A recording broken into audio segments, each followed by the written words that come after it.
a year-round destination through continued investment in infrastructure, roads, and airports.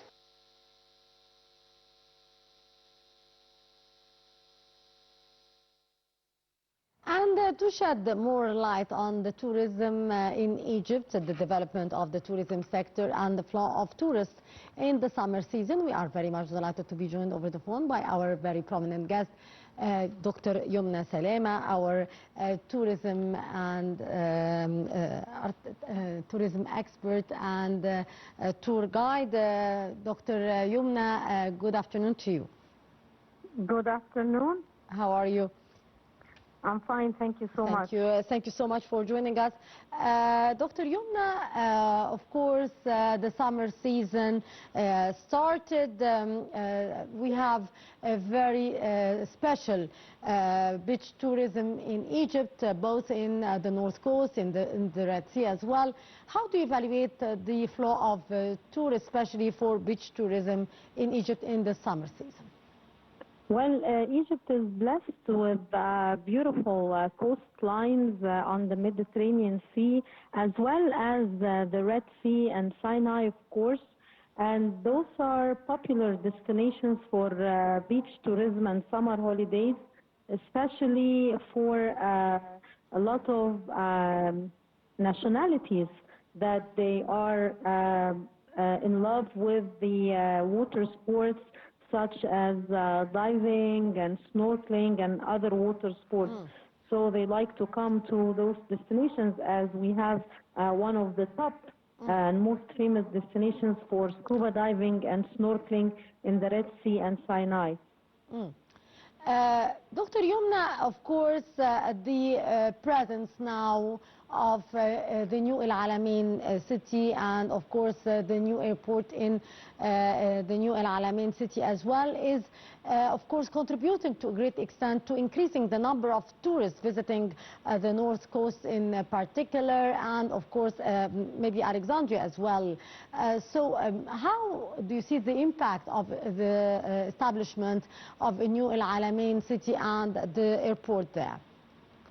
Well, actually, those destinations help a lot. Like New Alamein is planned in a very smart way, a smart city in Egypt on the Mediterranean coast. It has a lot of facilities that attracts the tourists. And of course, we jumped actually because I want to tell you that according to statistics, the tourism growth in Egypt is among the world's fastest growing destinations, and that's by the UN tourism data. And we are ranked number 10 globally for the growth, for the tourism growth, which is very important actually. And in Africa we are between the first and the second, and inshallah we are aiming, God's willing, to reach by 2020, by 2030, 30 million tourists a year. We are close, by the way, because in 2025 we made 19 million, and we are expecting by the end of 2026 that we can reach about 20 or 21 million, which is really great. And as I said, cities like New El Alamein that provide a lot of facilities for tourists, modern residential districts, including also the hospitals, the shopping areas, the entertainment venues, culture and art districts. All this attracts different kinds of tourists, in addition, of course, to the beautiful beaches and the lovely environment.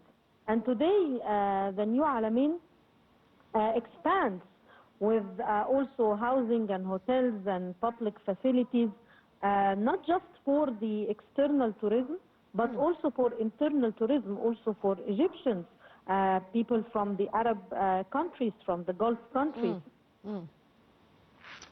Dr. Salama, we have to mention here that since the inauguration of the GEM, the Grand Egyptian Museum, of course the number of tourists visiting Egypt did increase to a great extent, and we are expecting, of course, still the number to rise according to the vision of Egypt regarding the field of tourism and, of course, the flow of tourists to visit Egypt. What's your take on that, and what marketing we should be doing in order to increase the level of flow of tourists coming from different destinations worldwide to Egypt? Well, the Grand Egyptian Museum, as I always say, it's Egypt's gem to the world. It's a gem, it's a culture hub, it's not just a museum, and we are very proud that finally we have such a museum in Egypt that beats all the other famous museums, such as the British Museum, the Louvre, the Metropolitan, with all its facilities, with all what's offering, the display, the experience itself. This is, and of course, the first time in history, the complete King Tut. So I always look at the GEM as a culture hub. There is a venue for hosting events, ceremonies, concerts. This is also something very important because we don't speak about the GEM as being just a museum. The GEM is a culture hub. We have labs, conservation center, we have libraries, we have also studying center. This is very important, and we are still working on many things in the GEM, a lot of surprises to come. I don't want to reveal more, but we are still doing a lot of things at the GEM to bring more tourists, as you mentioned. Yes, regarding your second part of the question, how can Egypt increase the number of tourists? This is very important, because we have to work on different things. First of all, I personally, and this is my personal opinion, I always talk about the human capital development. Yes, indeed, Dr. Yomna Salama, our tourism expert, thank you so much for your precious input and for being our guest. And that would bring us to the end of this edition of Cairo Watch. Many thanks for watching.